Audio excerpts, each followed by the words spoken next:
Hello दोस्तों, welcome back to the channel. हालांकि ये मेरा पहला वीडियो है। तो आज हम जो सिलेबस की शुरुआत कर रहे हैं, क्योंकि आप जैसे को आपको पता है कि जेई मेंस का एग्जामिनेशन बिल्कुल करीब है।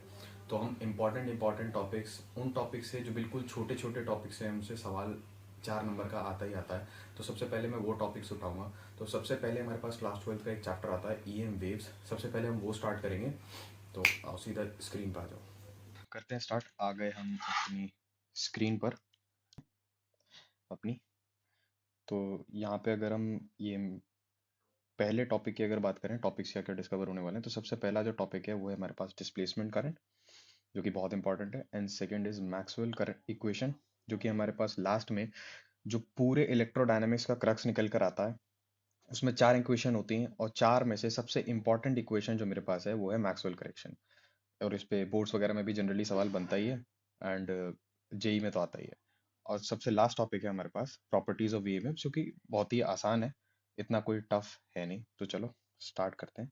तो सबसे पहला टॉपिक है हमारे पास डिस्प्लेसमेंट करंट। सर, डिस्प्लेसमेंट की करंट की कहानी आई कहाँ से? तो यार, मैं तुमसे एक सवाल पूछना चाहता हूँ। मैं यहाँ पे एक कैपेसिटर बना रहा हूँ। मान लो मेरे पास एक कैपेसिटर है जिसकी सर्कुलर प्लेट्स हैं, ठीक है, यहाँ पे कुछ इस तरह से। एंड हमने क्या किया, एक आरसी सर्किट में बना रहा हूँ, जो हम अपन जनरली करंट इलेक्ट्रिसिटी में पढ़ते हैं। मैं वही आरसी सर्किट को थोड़ा डायग्राम फॉर्म में बना रहा हूँ। ये है मेरे पास रेजिस्टर, एंड यहाँ पे मैंने एक लगा दी एक बैटरी, ठीक है। बैटरी का ईएमएफ है मान लो V, रेजिस्टेंस मैंने पास ले लिया R, और ये है मेरे पास कैपेसिटेंस जिसका कैपेसिटेंस है C, ठीक है। अब क्या होगा सर? करंट फ्लो होगा। बिल्कुल सही, करंट फ्लो होगा। तो करंट मान लो इस डायरेक्शन में मेरे पास फ्लो कर रहा था I, ऐसे करंट गया और ऐसे, और कैपेसिटर चार्ज होता रहा। इनिशियली कैपेसिटर अनचार्ज था, तो किसी इंस्टेंट पे मान लो कैपेसिटर की नेगेटिव प्लेट पे जो चार्ज स्टोर हुआ वो था -Q, और इस पे कितना होगा? +Q। अगर उस चार्ज के मैग्नीट्यूड वाइज मैं बात करूं, चार्ज का मैग्नीट्यूड क्या होगा sir? Q is equal to CV 1 -e⁻⁻t/RC। ये थी वो इंस्टेंटेनियस चार्ज की इक्वेशन जो हमने अपने पास करंट इलेक्ट्रिसिटी में हमने पढ़ी थी, ठीक है। अब बात क्या हुई कि हमने क्या किया, कैपेसिटर की प्लेट के बीच में हमने क्या किया, एक सर्कल सेलेक्ट किया। इस सर्कल के अंदर से हम निकालना चाह रहे हैं कि मैग्नेटिक फील्ड कितनी होगी। मान लो इसका रेडियस था R। अगर मैं मैग्नेटिक फील्ड की बात करूं, तो मैग्नेटिक फील्ड निकालने के लिए हमारे पास, जैसे इलेक्ट्रोस्टैट में हम जब भी इलेक्ट्रिक फील्ड निकालते थे तो हम अपना गॉस लॉ यूज करते थे, उसी तरह से जब मैग्नेटिज्म में हम आते हैं और मैग्नेटिक फील्ड निकालने के लिए हम एम्पियर सर्क्यूटल लॉ यूज करते हैं। तो अगर मैं इस लूप के लिए एम्पियर सर्क्यूटल लॉ लगाऊं, तो क्या करता है, line integral B dot dl की वैल्यू क्या होती है? Mu naught into net enclose current. अब अगर कायदे से देखा जाए तो कैपेसिटर के बीच में तो हवा है। कैपेसिटर मान लो अगर अनफिल्ड है, इसके बीच में मैंने कोई डाइलेक्ट्रिक नहीं डाला, तो ये क्या होगा? बीच में तो खाली स्पेस है। अब खाली स्पेस के अंदर से तो करंट दौड़ता नहीं, तो यानी इस करंट की वैल्यू क्या हो गई? 0। तो यहां से अगर देखा जाए तो बी डॉट डीएल, और डीएल का इंटीग्रेशन क्या हो जाएगा? 2πr बराबर 0, यानी मैग्नेटिक फील्ड की वैल्यू क्या आ रही है? 0। मैग्नेटिक फील्ड कैपेसिटर की प्लेट्स के बीच में 0 हो गया। अब जरा ध्यान से समझना हुआ क्या। वायर्स के अक्रॉस मैं देखूं तो वायर्स में करंट है। अगर वायर में करंट है तो इसके अक्रॉस एक सर्कुलर मैग्नेटिक फील्ड बनेगी ऐसे, ठीक है। लेकिन मैंने क्या किया, यहां पे एक नीडल प्लेस कर दी, एक कंपास प्लेस कर दिया, तो तुम्हें भी पता है मैग्नेटिक नीडल है तो डिफ्लेक्ट तो करेगी। उसी तरह से हुआ क्या, हमने गलती से कैपेसिटर की प्लेट के बीच में जैसे ही मैग्नेटिक नीडल रखी, वो डिफ्लेक्ट कर गई। अब ये एक कॉन्ट्राडिक्टरी चीज है हमारी लॉजिकल स्टेटमेंट की। लॉजिकल स्टेटमेंट क्या कहता है कि भाई कैपेसिटर के बीच में कोई मैग्नेटिक फील्ड तो होनी नहीं चाहिए। क्यों नहीं होनी चाहिए? क्योंकि उसके अंदर नेट इनक्लोज करंट 0 है, और अगर ऐसा हुआ तो फिर हमारे पास एम्पियर सर्क्यूटल लॉ फेल हो जाएगा, जो कि होना नहीं चाहिए। नीडल डिफ्लेक्ट कर गई। अब क्या करें? उसके लिए हमें कुछ मॉडिफिकेशंस करनी होगी। तो यहां से हमें यह पता चला कि कैपेसिटर की प्लेट्स के अंदर मैग्नेटिक फील्ड तो है, थ्योरेटिकली 0 आ रही है, उस बात से फर्क नहीं पड़ता, लेकिन मैग्नेटिक फील्ड तो होनी चाहिए। क्यों? क्योंकि मैग्नेटिक नीडल डिफ्लेक्ट कर रही है। अब अगर मैग्नेटिक फील्ड है तो फिर करंट भी होना चाहिए, जबकि कायदे से देखा जाए कि कैपेसिटर के बीच में बिल्कुल खाली जगह है, खाली स्पेस है, और खाली स्पेस के अंदर तो करंट फ्लो होता नहीं है। ऐसा लग रहा है सर जैसे सर्किट ब्रेक कर गया। तो हमारे पास दो क्वेरीज अराइज हुई। पहली क्वेरी ये कि सर हमारे पास क्वेश्चन उठा किसके ऊपर, कॉन्टिन्यूटी ऑफ करंट के ऊपर, कॉन्टिन्यूटी ऑफ आई। और दूसरा जो क्वेश्चन हमारे पास अराइज हुआ कि मैग्नेटिक फील्ड अगर है तो कितनी है। ये दो चीजें हमारे पास आई। तो आओ सब एक एक करके इन दोनों चीजों को डिस्कस करते हैं कि सबसे पहले क्वांटिटी ऑफ करंट आया कैसे। ठीक है, तो यहां पे हम बात करते हैं, अगर मैं यहाँ पे करंट की बात करूं, इसी चार्ज में अगर मैं इसी सर्किट के अंदर करंट निकालना चाहूं तो dq बाई dt से मैं करंट निकाल सकता हूं, क्योंकि करंट क्या होता है, rate of flow of charge. तो यहां से अगर मैं इस इक्वेशन को डिफरेंशिएट करूं तो जो करंट की मेरे पास वैल्यू आती है वो आती है v by R E to the power minus T by R C. ये होती है मेरे पास करंट की वैल्यू। वो करंट जो वायर के अंदर से फ्लो कर रहा है, उस करंट को अब से हम बोलेंगे कंडक्शन करंट। उसको मैंने एक नया नाम दे दिया, कितना, कंडक्शन करंट। अब जरा ध्यान से समझना होगा क्या। मैं एक काम करता हूं, कैपेसिटर के बीच में हमें पता है इलेक्ट्रिक फील्ड प्रेजेंट होती है। सर इलेक्ट्रिक फील्ड प्रेजेंट होती है, उस इलेक्ट्रिक फील्ड की वैल्यू भी हमें पता है। वो इलेक्ट्रिक फील्ड मेरे पास जो निकल कर आती है वो होती है सिग्मा बाय एप्सिलॉन नॉट। ये होती है मेरे पास कैपेसिटर के प्लेट्स के बीच में इलेक्ट्रिक फील्ड। अच्छा सिग्मा क्या है, सिग्मा तो है सरफेस चार्ज डेंसिटी। मतलब क्या मैं इसे नहीं लिख सकता कि instantaneous charge Q divided by A epsilon naught. अब इस क्यू की वैल्यू में ऊपर से इंस्टैन्टेनियस चार्ज की इक्वेशन से डाल देता हूं। ये क्या होगी, C into V one minus E to the power minus T by R C divided by A epsilon naught. ये हो गया मेरे पास इंस्टैन्टेनियस इलेक्ट्रिक फील्ड। अब यहां से तुम एक बात समझ पा रहे हो, कैपेसिटेंस कांस्टेंट है, वोल्टेज बैटरी का कांस्टेंट है, एरिया प्लेट्स का कांस्टेंट है, बदल नहीं सकते ऑब्वियसली, एप्सिलॉन नॉट बचपन से कांस्टेंट है, आरसीबी प्रोडक्ट है दोनों का, कांस्टेंट हो जाएगा। टाइम वेरी कर रहा है। क्या तुम्हें एक बात समझ में आ रही है कि कैपेसिटर की प्लेट्स के बीच में जो इलेक्ट्रिक फील्ड है, जैसे जैसे चार्ज वेरी कर रहा है टाइम के साथ साथ, वैसे वैसे इलेक्ट्रिक फील्ड वेरी कर रही है। और हमने मैग्नेटिज्म में इलेक्ट्रोडायनामिक्स जब हम शुरू करते हैं, हम पहला चैप्टर जब हम पढ़ते हैं मैग्नेटिक इफेक्ट्स ऑफ करंट, उसका लास्ट टॉपिक आता है हमारे पास वेरिंग मैग्नेटिक फील्ड। और उसमें हमने एक चीज पढ़ी थी कि वेरिंग मैग्नेटिक फील्ड हमेशा एक varying time varying electric field produce करती है, और एक टाइम वेरिंग इलेक्ट्रिक फील्ड हमेशा एक time varying magnetic field produce करती है, और ये दोनों एक दूसरे के वाइस वर्सा है। और सिमिलरली जब ये दोनों एक साथ वेरी करती हैं, तब जाके हमारे पास इलेक्ट्रोमैग्नेटिक वेव तैयार होती है। ठीक है, अब यहां से मैं देखूं तो ये मेरे पास आ गई कितनी, इलेक्ट्रिक फील्ड। और ये बात कर ली थी हमने किसकी, इलेक्ट्रिक फील्ड की। अब यार हर इलेक्ट्रिक फील्ड से एसोसिएटेड एक इलेक्ट्रिक फ्लक्स भी होता है। तो मैं क्या करता हूँ, वो इलेक्ट्रिक फ्लक्स की वैल्यू निकालता हूँ। फाई ई मेरे पास क्या होगा, ई डॉट ए। अब ये एरिया वो एरिया है जो लूप का एरिया है, लूप में से कितना इलेक्ट्रिक फ्लक्स पास हो रहा है मैं वो निकाल रहा हूँ। तो ये कितना हो जाएगा, C V pi R square one minus E to the power minus T by R C whole divided by A epsilon naught. ये है मेरे पास वो इलेक्ट्रिक फ्लक्स। अब इलेक्ट्रिक फ्लक्स का फॉर्मूला गॉस लॉ से हमने एक और पढ़ा था, कितना होता है, Q enclose by epsilon naught. तो अगर मैं क्यू इनक्लोज निकालूं तो ये कितना हो जाएगा, phi E times epsilon naught. Phi E की वैल्यू मैं यहां रख देता हूं, तो ये कितना हो जाएगा, C V pi R square one minus E to the power minus T by R C whole divided by A epsilon naught times epsilon naught. Epsilon naught से एप्सिलॉन नॉट कट गया, जो मेरे पास क्यू इनक्लोज की value आ गई वो कितनी निकल के आ गई, C V pi R square into one minus E to the power minus T by R C whole divided by ए। ये है मेरे पास वो क्यू इनक्लोज जो इस लूप के अंदर से क्यू इनक्लोज निकल कर आ गया। अब एक्चुअली ये तुम्हें लग रहा होगा कि हवा में कोई चार्ज लटक रहा है, एक्चुअली वो चार्ज है नहीं, उसके पीछे का लॉजिक समझाता हूँ मैं, क्यू इनक्लोज क्यों निकाल रहा हूँ। मैं क्या चाह रहा हूं कि अगर अंदर से गॉस लॉ में अगर मैं क्यू इनक्लोज निकाल लेता हूं, तो उसको डिफरेंशिएट करके इसके अंदर से कितना करंट फ्लो हो रहा है ना, मैं वो निकालना चाह रहा हूं। अब मैं उसके पीछे का लॉजिक समझाऊंगा कि चार्ज हवा में लटक नहीं रहा, एक्चुअली हो क्या रहा है मैं अभी थोड़ी देर में बताता हूँ। पहले करंट की इक्वेशन डिराइव कर लेते हैं। तो क्या हुआ, अगर मैं इस इक्वेशन को डिफरेंशिएट मार दूं तो मेरे पास करंट आ जाएगा, वो करंट जो प्लेट्स के अंदर से फ्लो कर रहा है। तो आई कि अगर मैं बात करूं तो यहां से मैं इसको डिफरेंशिएट कर देता हूं, तो C V pi R square ये सब कांस्टेंट है, E to the power minus T by R C का बस इंटीग्रेट डिफरेंशिएशन होगा, और वो मेरे पास कितने निकल के आएगा, C V pi R square by A R C into E to the power minus T by R C.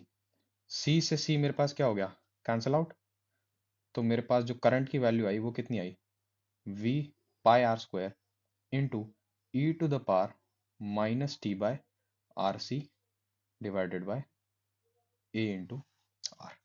ये है मेरे पास वो करंट जो मेरे पास कैपेसिटर की प्लेट्स के अंदर से फ्लो कर रहा है।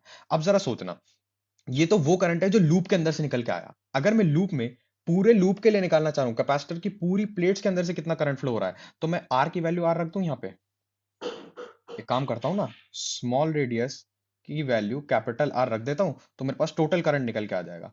तो इस टोटल करंट की वैल्यू कितनी निकल के आई, I is equal to V into pi capital R square E to the power minus T by R C. अच्छा, इस आर और इस आर से कंफ्यूज मत होना, ये आर रेजिस्टेंस का आर है और ये रेडियस का आर है, इंटू ए यानी pi capital R square into ये वो रेजिस्टेंस वाला R, pi R square gets cancel out and you get the value as V by R into E to the power minus T by R C. अब देखो, ध्यान से देखो, ये तुम्हारे पास कौन सा करंट निकल के आ गया, कैपेसिटर के प्लेट्स के बीच में का करंट निकल के आ गया। और कंडक्शन करंट जो हमने निकाला था उसकी वैल्यू देखना एक बार कितनी निकल के आई थी, V by R into E to the power minus T by R C. और जो हमारे पास कैपेसिटर के प्लेट के अंदर से करंट निकल के आया वो कितना निकल के आया, V by R into E to the power minus T by R C. क्या ये दोनों के दोनों वैल्यू सेम नहीं है, and this shows the continuity of current.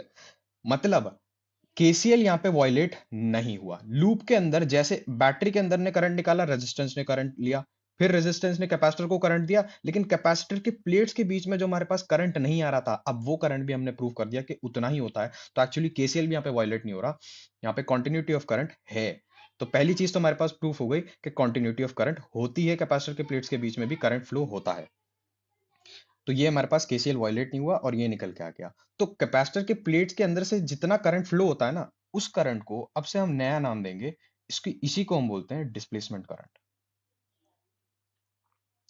ये इसका शॉर्ट फॉर्म में हम इसको लिख देते हैं आईडी, डिस्प्लेसमेंट करंट, आईडी। और जो पिछले पेज पे हमने जो कंडक्शन करंट को बोला था उसको हम बोलते हैं आईसी। तो अगर टेक्निकली देखा जाए मैग्नीट्यूड वाइज आईसी की वैल्यू हर इंस्टेंट पे आईडी के बराबर होगी, हर इंस्टेंट पे। लेकिन दोनों एक साथ प्रेजेंट नहीं हो सकते। क्यों? सोचो, जब वायर के अंदर करंट होगा तो वो कंडक्शन करंट होगा, और प्लेट्स के बीच में जो करंट होगा वो होगा डिस्प्लेसमेंट करंट। जहां डिस्प्लेसमेंट करंट होगा वहां कंडक्शन करंट नहीं होगा, और जहां कंडक्शन करंट होगा वहां डिस्प्लेसमेंट करंट नहीं होगा। तो दोनों के मैग्नीट्यूड्स तो हर इंस्टेंट पे बराबर होंगे, लेकिन दोनों एक साथ प्रेजेंट नहीं हो सकते किसी भी जगह पे। या तो आईसी प्रेजेंट होगा या आईडी प्रेजेंट होगा। अब देखो, मैं तुम्हें बोल रहा था ना कि वो चार्जेस बीच में लटके नहीं रह सकते, उसके पीछे का जरा लॉजिक समझना, ऐसा हो क्यों रहा है। अगर करंट का फ्लो सर्किट में इधर हो रहा है, तो मैं ये नहीं बोल सकता कि इलेक्ट्रॉन्स का फ्लो इधर हो रहा है। करंट का फ्लो इलेक्ट्रॉन्स के फ्लो के ऑपोजिट होता है। जैसे जैसे बैटरी की नेगेटिव प्लेट से इलेक्ट्रॉन निकलेंगे और इस कैपेसिटर की नेगेटिव प्लेट पे जाके जुड़ते जाएंगे, तो ये capacitor highly dense negative charge होती जाएगी समय के साथ साथ।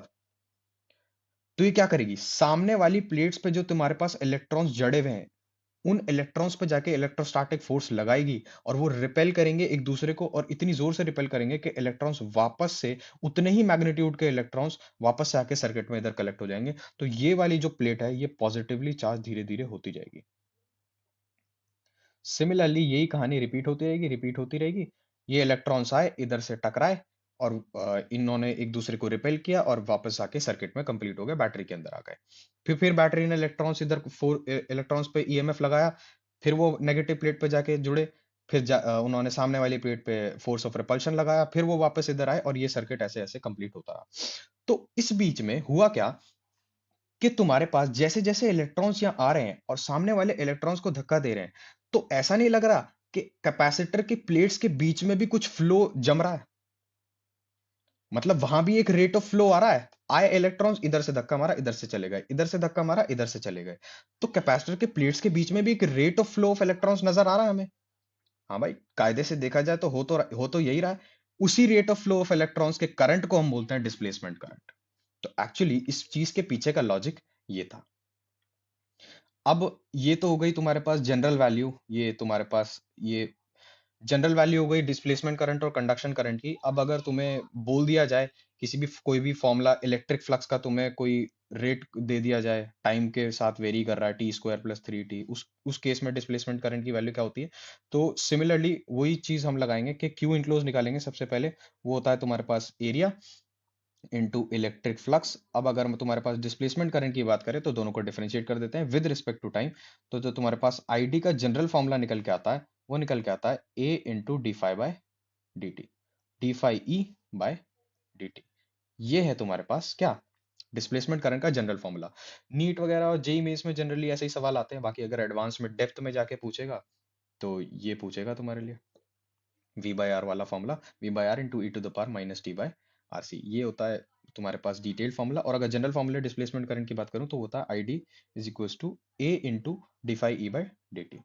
ठीक है, तो पहली क्वेरी हमारे पास सॉल्व हो गई क्या, कॉन्टिन्यूटी ऑफ करंट की। दूसरी क्वेरी जो हमारे पास थी, मैंने तुम्हें बताया था, वो थी मैग्नेटिक फील्ड की। सर मैग्नेटिक फील्ड कितनी निकल कर आएगी?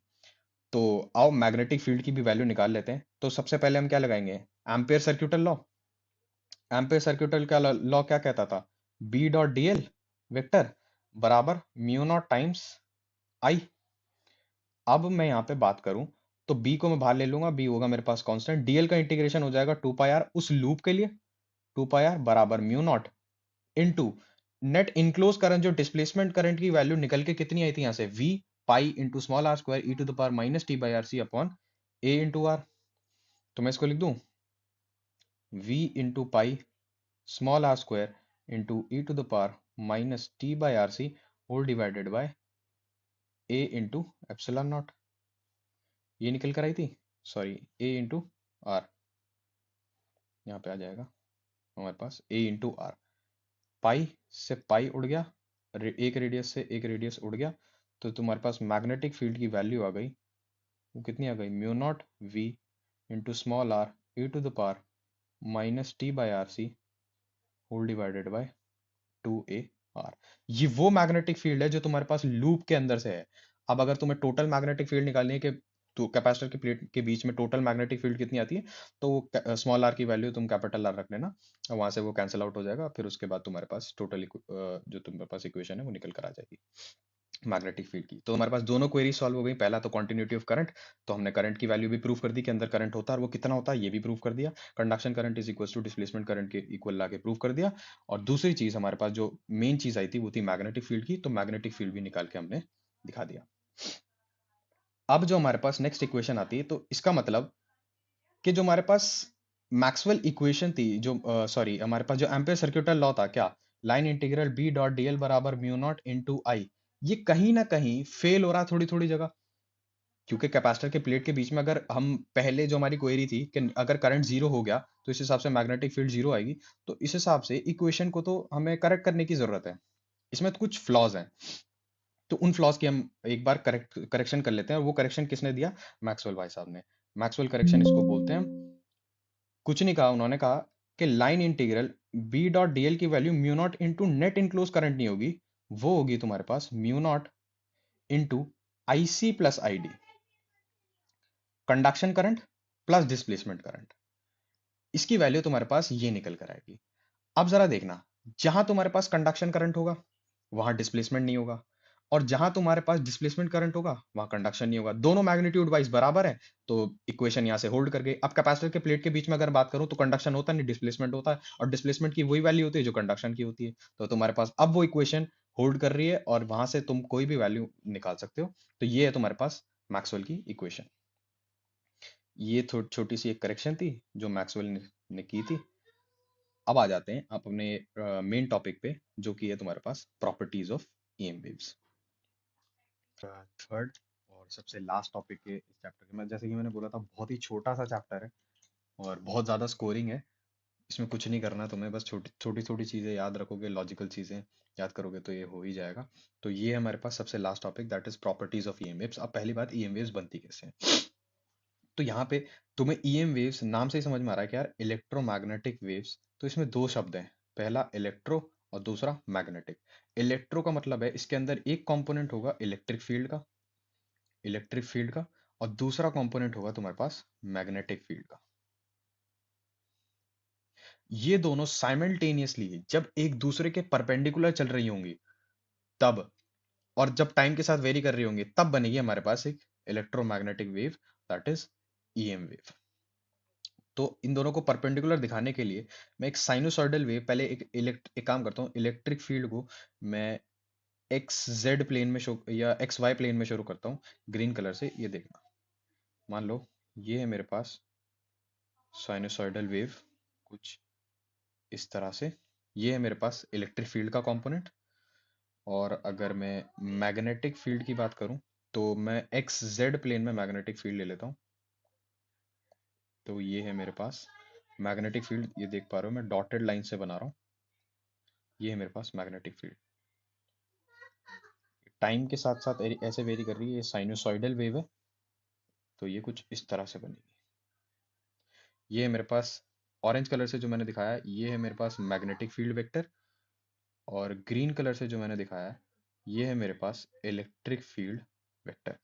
अब दोनों एक दूसरे के परपेंडिकुलर है और वेक्टर है, और दो वेक्टर्स में हमें पता है कि अगर दो एक वेक्टर्स एक दूसरे के परपेंडिकुलर होते हैं तो उनका डॉट प्रोडक्ट जीरो होता है।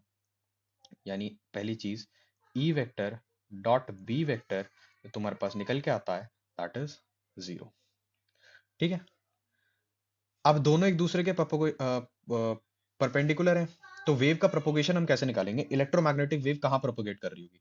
तो ईएम वेव का जो प्रोपोगेशन हम हमेशा निकालेंगे, तो ईएम वेव जिस डायरेक्शन में फ्लो कर रही होगी उसकी डायरेक्शन हमें मिलेगी ई क्रॉस बी के डायरेक्शन से। ई क्रॉस बी, मान लो इसको मैं बोल देता हूँ हमारे पास net resultant wave, that is K vector. तो ये है हमारे पास वेव का प्रोपोगेशन। अब इलेक्ट्रिक फील्ड और मैग्नेटिक फील्ड दोनों के ही परपेंडिकुलर होगी। इलेक्ट्रोमैग्नेटिक वेव, भाई अगर मैं लिखता हूं कि ए वेक्टर बराबर B vector cross B vector, इसका मतलब क्या होता है कि बी क्रॉस सी से हमें एक ऐसा वेक्टर मिलेगा जो कि ए के भी बी के भी परपेंडिकुलर होगा और सी के भी परपेंडिकुलर होगा। ठीक है। तो यहां से मैं एक और चीज कंक्लूड कर सकता हूँ, साथ में ग्रीन कलर से मैं साइड में एक और चीज लिख रहा हूँ, क्या कि ई वेक्टर और के वेक्टर का डॉट भी हमें जीरो ही देगा, साथ ही साथ बी वेक्टर और के वेक्टर का डॉट भी जीरो ही होगा। ये है मेरे पास चीज, इसको एक बार कॉर्नर में डब्बे में बंद कर लेते हैं। ठीक है, ये मेरे पास वेव का प्रोपोगेशन निकल कर आ गया। अब मान लो इलेक्ट्रिक फील्ड हमारे पास आई कैप में फ्लो कर रही थी और मैग्नेटिक फील्ड हमारे पास जे कैप में फ्लो कर रही थी, दोनों एक दूसरे के परपेंडिकुलर है, तो दोनों का क्रॉस प्रोडक्ट अपने पास हम निकाल सकते हैं। ठीक है, ये हो गया तुम्हारे पास वेव का प्रोपोगेशन। अब जैसा कि मैंने बताया, साइनोसॉइडल इलेक्ट्रिक फील्ड और मैग्नेटिक फील्ड की जो इक्वेशंस होंगी वो आपको वेक्टर फॉर्म में गिवन होंगी, साइनोसॉइडल वेक्टर फॉर्म में। उसको हम कैसे रिजॉल्व करेंगे वो जरा एक बार देख लेते हैं। तो इलेक्ट्रिक फील्ड की मान लो तुम्हें साइनोसॉइडल इक्वेशन दे रखी है, E is equals to E naught sine of K X minus omega T. ये एक जनरल वेव की इक्वेशन है जो हमने क्लास 11th वेव्स में भी पढ़ी थी। इसमें दो टर्म्स आते हैं, पहला है के जो कि हमने 11th में भी पढ़ा था, जो कि होता है हमारे पास एंगुलर वेव नंबर जिसका फॉर्मूला होता है 2 pi by lambda. Omega angular frequency जिसका फॉर्मूला होता है 2 पाई बाय टाइम पीरियड। ये होता है मेरे पास जनरल फॉर्मूला। और इसी तरह से मैग्नेटिक फील्ड की भी तुम्हें इक्वेशन गिरी हुई होगी, B is equals to B naught sine of K X minus omega T. ये तुम्हारे पास गिवन होगा। अब वेव के प्रोपोगेशन की अगर मैं बात करूं, E is equals to E naught sine K X minus omega T, इसका मतलब क्या है? बीच में मैं दो साइन लगा रहा हूँ, प्लस माइनस कुछ भी साइन हो सकता है तुम्हारे पास।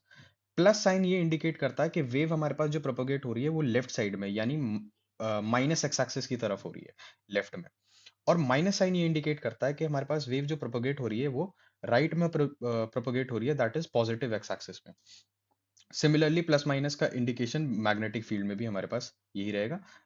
जनरली हम अगर हम लिखते हैं कि sign of K X minus omega T, इसका इसमें प्लस माइनस साइन यही इंडिकेट करता है कि प्लस साइन की वजह से वेव जो है नेगेटिव एक्स एक्सिस की तरफ प्रोपोगेट करेगी और नेगेटिव साइन की वजह से आगे की तरफ करेगी। अब इसका रीजन तुम लोग मैथ्स में पढ़ते हो तो उसमें जाने की आगे जरूरत है नहीं, ट्रिगो में पढ़ते हैं हालांकि। तो अगर मैं बात करूं कि वेलोसिटी ऑफ वेव कैसे निकालेंगे, हम किसी भी वेव की वेलोसिटी कैसे निकालेंगे, तो वेलोसिटी का जो जनरल स्पीड का फॉर्मूला पढ़ा था हमने क्लास 11 में, वो होता है न्यू लैम्डा मॉडर्न फिजिक्स में भी अपन पढ़ते ही हैं ये चीज। Wave is equal, speed is equal to nu lambda. अगर मैं यहाँ पे फ्रीक्वेंसी, अब मैं ओमेगा और के टर्म्स में लाना चाह रहा हूँ, तो मैं एक काम करता हूँ कि दोनों से 2 पाई से मल्टीप्लाइड और 2 पाई से डिवाइड कर लेता हूँ, इंटू लैम्डा बाय 2 पाई। अब 2 पाई इंटू न्यू, न्यू का मतलब होता है 1 बाय टाइम पीरियड, तो 2 पाई बाय टाइम पीरियड ये तो ओमेगा ही हो जाएगा, इंटू 2 पाई बाय लैम्डा के था तो लैम्डा बाय 2 पाई 1/k हो जाएगा। तो ये हो गया मेरे पास 1/k। तो अगर मैं ओमेगा की बात करूं तो ये होता है के इंटू वी। याद करना भी बड़ा ही आसान है, ओमेगा इज इक्वल टू के वी, केंद्र विद्यालय ऐसे करके याद कर लो, जैसे कि मैंने याद करा था अपने टाइम पे, ओमेगा इज इक्वल टू के वी। ऐसे याद हो सकता है, किसी भी वेव की वेलोसिटी, एंगुलर फ्रीक्वेंसी या एंगुलर वेव नंबर पूछा जाए तो तुम ये फॉर्मूला लगा के अपने हिसाब से निकाल सकते हो। ठीक है, तो ये बात हो गई हमारे पास ओमेगा की, वेलोसिटी की, एंड तीसरी चीज एंगुलर वेव नंबर की। ठीक है, अब जो चीज हमारे पास आती है कि वेव का प्रोपोगेशन, जैसा कि मैंने तुम्हें बताया कि के कैप, के की वैल्यू अगर मैं निकालूं, के वेक्टर जो होता है मेरे पास ई क्रॉस बी से मेरे पास क्या निकाला जाता है, मैग्नेटिक फील्ड। ई क्रॉस बी कर दो, ये मेरे पास वेव का प्रोपोगेशन निकल के आ जाता है इलेक्ट्रोमैग्नेटिक वेव का। ठीक है, जो नेक्स्ट चीज हमारे पास आती है वो निकालती है स्पीड ऑफ लाइट का फॉर्मूला, हम यहाँ पे कैसे निकालेंगे। तो एक बारी चीज यहाँ पे ध्यान से देख लो कि स्पीड ऑफ लाइट का जो जनरल फॉर्मूला निकल के आता है हमारे पास, वो निकल के आता है c is equal to 1/√μ naught into epsilon naught. अब ये फॉर्मूला कहाँ से आता है कहाँ से नहीं, इसको देखने की बिल्कुल भी जरूरत नहीं है, क्योंकि हमारे लिए बिल्कुल भी इंपॉर्टेंट नहीं है। डेरिवेशन में आता था, 12th बोर्ड्स में आता था। ठीक है, जेई में तुमसे कोई नहीं पूछेगा ये फॉर्मूला कहाँ से आया कहाँ से नहीं, बस फॉर्मूला याद होना चाहिए कि सी की जो वैल्यू निकल के आती है वो आती है 1/√εr इंटू म्यू नॉट। ठीक है, अब जब हम रे ऑप्टिक्स पढ़ते हैं तो ऑप्टिक्स में तुमने एक चीज पढ़ी होगी, रिफ्रैक्टिव इंडेक्स। रिफ्रैक्टिव इंडेक्स का मतलब क्या होता है कि यार speed of light divided by speed of light in vacuum divided by speed of light in medium, इसके रेशियो को हम बोलते हैं रिफ्रैक्टिव इंडेक्स आर। तो एक बार रिफ्रैक्टिव इंडेक्स निकाल के देखते हैं आता क्या है।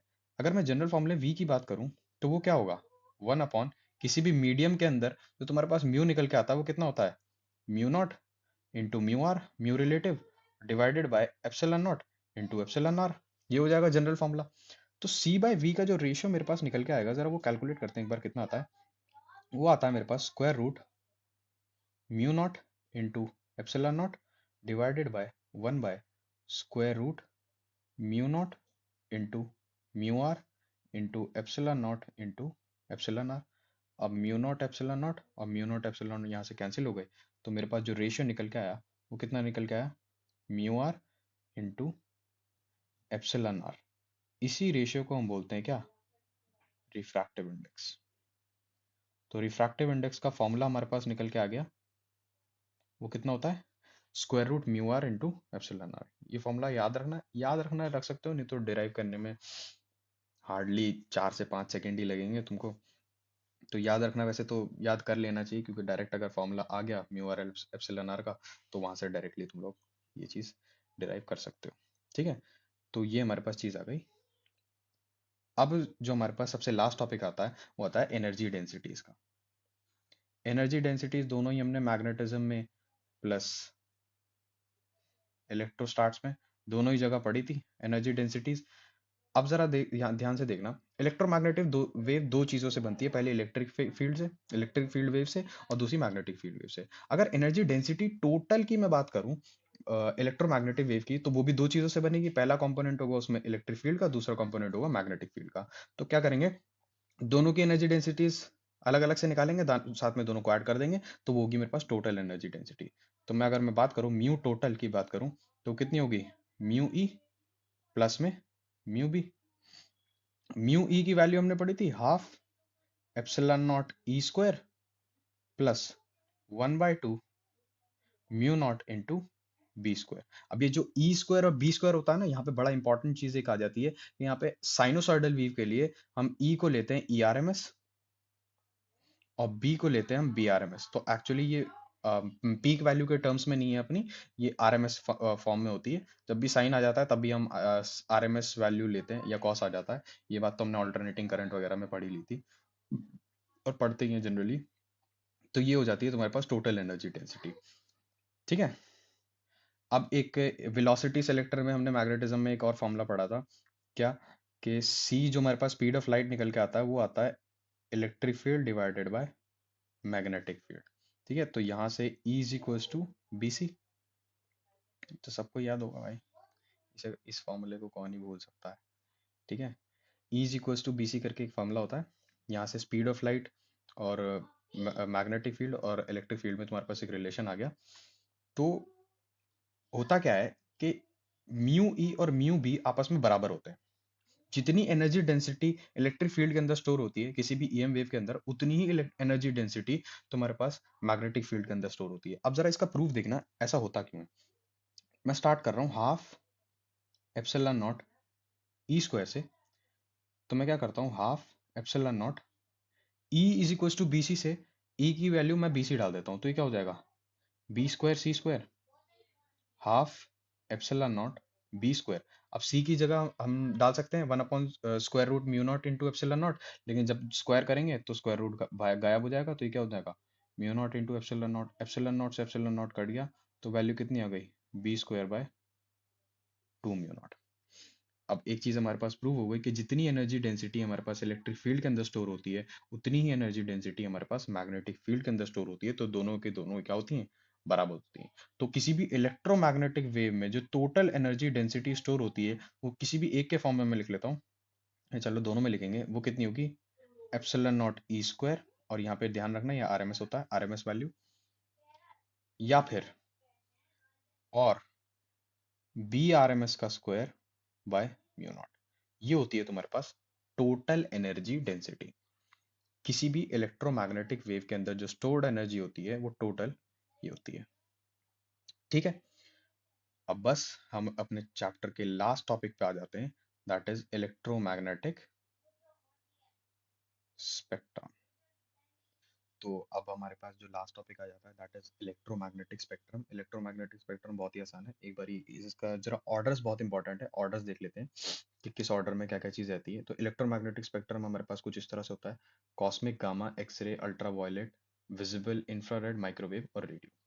अगर हम फ्रीक्वेंसी के ऑर्डर की बात करें तो फ्रीक्वेंसी का जो ऑर्डर होता है वो होता है रेडियो से लेके अगर हम कॉस्मिक तक जाते हैं तो फ्रीक्वेंसी हमारे पास बढ़ती है। फ्रीक्वेंसी हमारे पास क्या करती है, बढ़ती है।